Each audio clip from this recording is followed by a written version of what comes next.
दोस्तों, सबसे महत्वपूर्ण जीवन में क्या है? आपके और हमारे जीवन में अगर देखा जाए तो सबसे महत्वपूर्ण है हमारा परिवार। और परिवार में कौन कौन होते हैं? अगर कोई व्यक्ति शादीशुदा है तो उसकी पत्नी या उसके बच्चे, और अगर वो शादीशुदा नहीं है तो उसके माँ बाप या कोई भी जो उसके साथ परिवार में है। लेकिन परिवार जब नौकरी आदमी करने वाला होता है तो उसकी शादी कहीं ना कहीं वो कर ही लेता है। ज़्यादातर लोग शादीशुदा होते हैं और इसका सबसे बड़ा एक महत्वपूर्ण योगदान होता है परिवार को चलाना। और जब दोनों पति पत्नी इस परिवार को चलाते हैं तो कहीं ना कहीं वो इस परिवार में बच्चों को भी पालते हैं, अपने बूढ़े बुजुर्ग जो माँ बाप हैं उनको भी पालते हैं।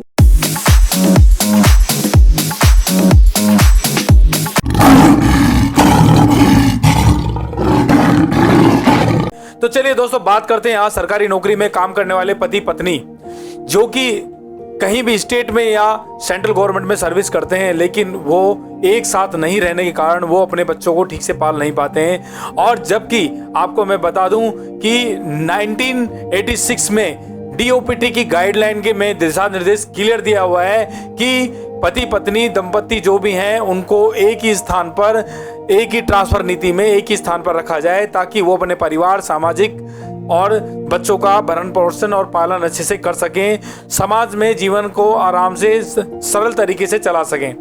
तो दोस्तों, ये सब इसलिए कहा गया है क्योंकि आप देख ही रहे हो कि आजकल जीवन इतना आसान नहीं है। अगर पति पत्नी साथ नहीं है तो वो साथ न रहकर भी वो अपने बच्चों को ठीक से पालन पोषण नहीं कर सकते। बच्चे दादा नाना नानी के पास पल रहे होते हैं, न उनको यही नहीं पता होता, वो ठीक से अपने माँ बाप का चेहरा तक याद नहीं रख पाते। साल साल दो साल में वो आते हैं, जबकि उनके लिए ये बहुत ही कठिन समय होता है। और अगर मैं आपको सच बताऊं तो बहुत सारे लोग अभी सोच रहे होंगे कि आर्मी फोर्सेज जितने भी डिफेंस के लोग हैं उनके भी तो पति पत्नी जो एक दूसरे से दूर रहकर काम कर रहे होंगे, उन्होंने तो आवाज़ उठाई नहीं।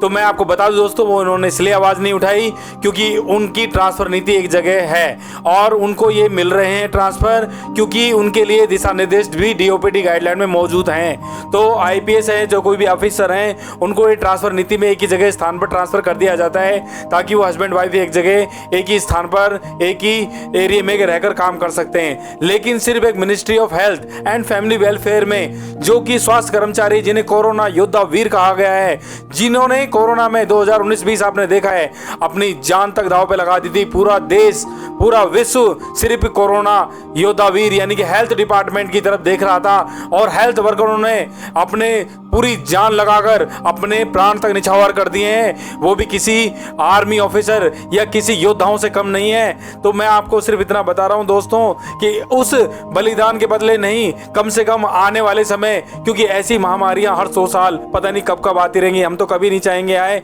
लेकिन जब भी आएंगी तो इसके बीच में हमेशा कोरोना जो योद्धा वीर रहे हैं, जो हेल्थ डिपार्टमेंट के योद्धा वीर रहे हैं, वो हमेशा आगे खड़े मिलेंगे तत्पर समाज को बचाने के लिए, समाज को रक्षक के रूप में। तो दोस्तों, ये ऐसी फैमिलियां जो रो रही हैं, परेशान हो रहे हैं, उनके बच्चे कहीं पड़े हैं, उनकी मतलब माँ बाप कहीं पड़े हैं, बूढ़े बुजुर्ग, वो एक दूसरे उनको सहायता नहीं कर पा सकते, उनकी देखभाल नहीं कर पा सकते, तो वो नौकरी भी नहीं छोड़ सकते क्योंकि दोस्तों नौकरी इतनी आसानी से नहीं मिलती है। अगर शादी के बाद कोई महिला ज्वाइन कर लेती है कहीं पे तो नौकरी पाना ही बहुत बड़ी बात है। और अगर वो नौकरी छोड़ दे तो फिर महिला सशक्तिकरण और बेटी बचाओ बेटी पढ़ाओ का नारा का मतलब क्या हुआ?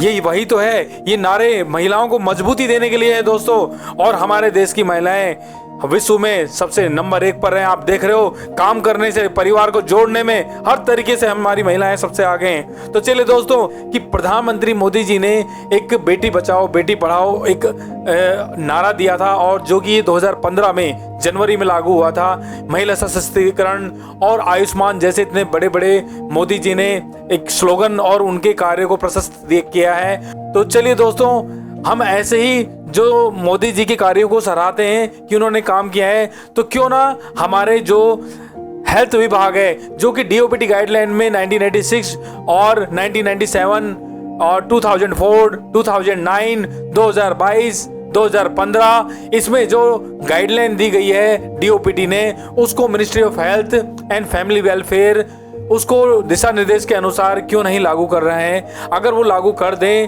तो पति पत्नी चाहे वो किसी भी स्टेट में भारत में काम कर रहे हो, सेंट्रल गवर्नमेंट, स्टेट गवर्नमेंट, वो एक साथ एक ही स्थान पर कार्य कर कर अपना एक साधारण जीवन अपने परिवार के साथ जी सकते हैं। तो ये ऐसा स्पाउस और पति पत्नी की ट्रांसफर नीति होनी चाहिए।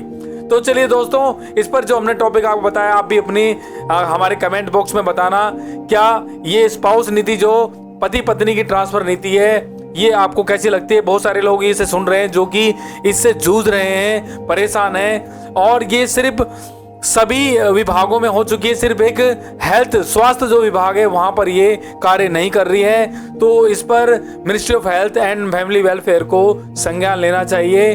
और मैं तो अनुरोध, निवेदन, सब कुछ जो भी है प्रधानमंत्री जी से करूंगा कि इस पर ध्यान दें, ताकि जो लोग, जो बच्चे परेशान हैं, फैमिली परेशान है, वो लोग अपने ठीक से काम कर पाएं, अपने बच्चों और परिवार के साथ साधारण जीवन जी पाएं।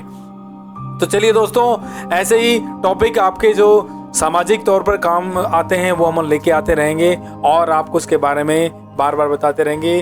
तो ज्ञानटेक एनएनसी में आपका बहुत बहुत स्वागत है। और इस तरीके से टॉपिक से जुड़ने के लिए आप हमारे चैनल को सब्सक्राइब कर दीजिए, लाइक कर दीजिए, शेयर करिए, ताकि नेक्स्ट टॉपिक आपको जल्दी मिले।